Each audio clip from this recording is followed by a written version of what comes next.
豆豆这个事情来告诉各位整个豆制品的一个生产过程，生产过程大概有什么样的问题存在？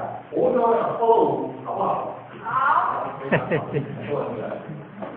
我看这个日本啊，最近咧顾问师班我好记得他们顾问师班，分下来顾问师来，他来讲一种。然后呢，我唔知讲所以豆腐对我敏感。那个豆豆酸酸说的时候，我看一口才到嘴啊。我跟同学讲他们原来他们怕这个味道，应该跟怕，所以我们讲说，这个三两牛包，北高的两牛包，北高的牛包，打乌泡跟那个打乌泡，一个锅打乌汤，一个锅打乌泡，这样臭豆腐。好，那臭豆腐的过程，其实臭豆腐是含了很多乳酸菌，正常的健康的豆腐含了很多乳酸菌，其实对我们人体是很有帮助的。那当然，臭豆腐直接用来有生吃啊，不用大家，不敢生吃啊。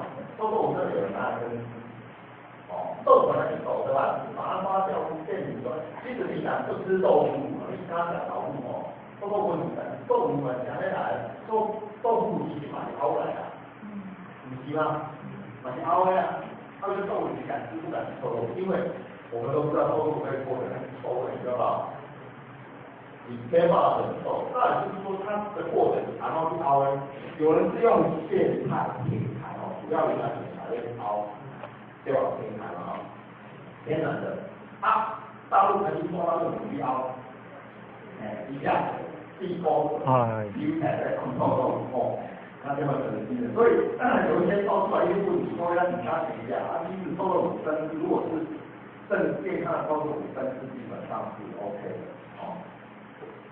好，臭豆腐我们来看，臭豆腐从黄豆变成豆浆，变成豆腐，再来腌，然后拼成大成臭豆腐。那我们来看几个，第一个黄豆，各位知道黄豆。我们台湾很种很多，五达啊、黄豆、大豆，我来讲黄豆跟大豆不一样，一不一样？黄豆是大豆，大豆是黄豆。是。它黄豆呢？都改好了。你说我们是三个都是一样，黄豆它小时候还没有完全成熟，它有大一点，它是黄豆。那黄豆呢？黄豆是因为它皮黄都叫黄豆。那我们的大豆，因为它皮跟豆大一点，所以叫大豆。它是一样的东西。黄豆有两种，不是拿来广告公司是有两种。黄豆有两种，一种是我们在地生产的，已经慢慢越来越少。可是最近又在富裕，台湾大力的苏先生一个还是富裕的黄豆，在地的黄豆。另外用进口的，它在地生产这样进口的，输送给它那个量很润，然后外国的黄豆其实挺起来，我不然我这两黄豆挺起来对吧？质量，所以这东西问题不大，很多人它是给这些动物吃的，它就没有那么样的严格把关，好，那我们来看在地黄豆，在地黄豆呢，我们讲过黄豆有这三种，刚刚讲过两种，现在这三种，一种是基因改造的黄豆，一种是万种农法黄豆，就是不流浪，那一块不流浪，北方就有基因的黄豆。我们国内呢，我们在地生产的其实只有这两种。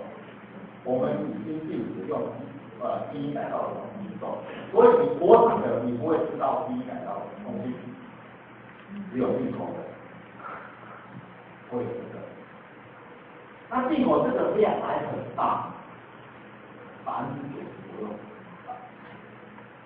，90%左右，那当然进口也有有机的跟外形的，不过进口的有机会来说。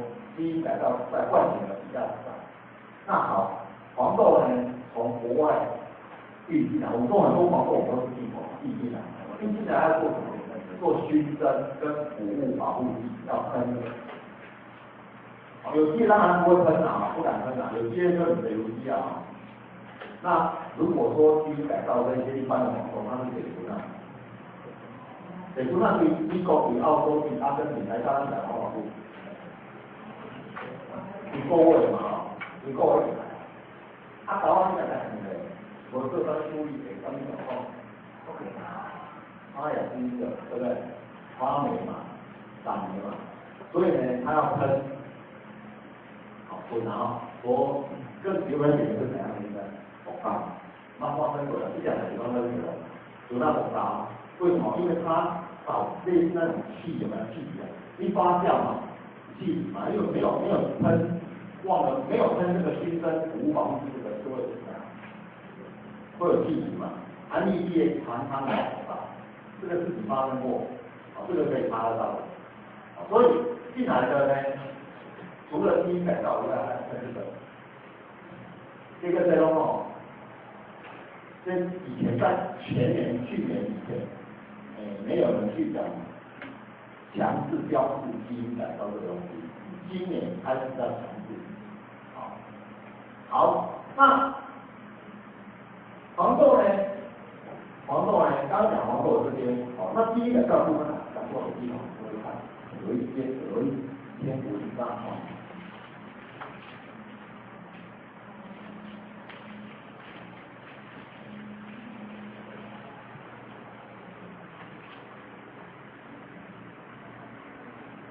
有篇文章叫《不愿意面对黄豆的真相》。